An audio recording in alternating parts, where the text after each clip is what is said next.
These are wonderful questions. Why do we have fluoride in our water? I think it's archaic. We began with fluoride in the water out of good intention, because there was a real challenge of decay in teeth. Probably, I'm not sure historically if that has to do with refining our foods and the introduction of refined sugar into the diet. I don't know. But this was before, I believe, that we had all these fluoride toothpastes. There is no need, if you believe in fluoride, to have fluoride in your water. And it should be a choice.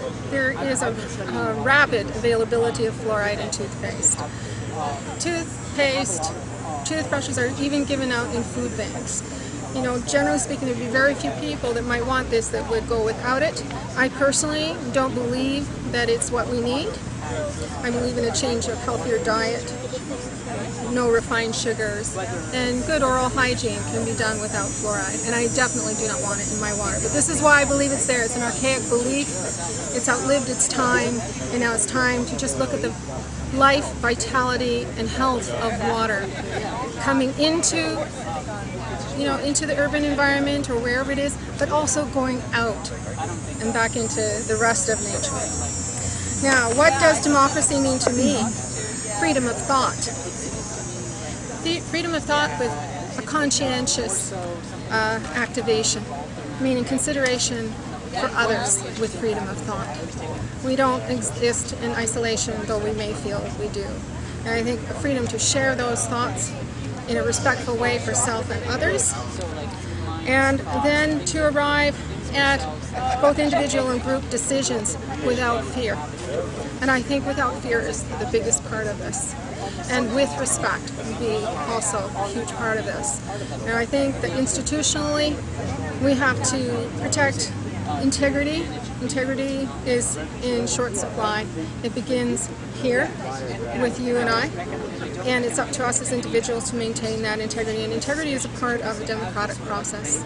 And without it, we don't have true democracy. So that is what I would say if it pertains with Canada. I believe we have a system in Canada that is workable. We have a monarchy and a Governor-General that exists not to tell us what to do, but they exist to maintain integrity of Parliament, which is, our Parliament is a democratic Parliament, a constitutional monarchy.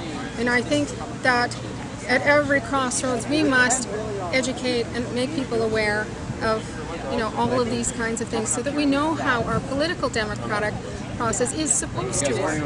We are heavily influenced by the United States.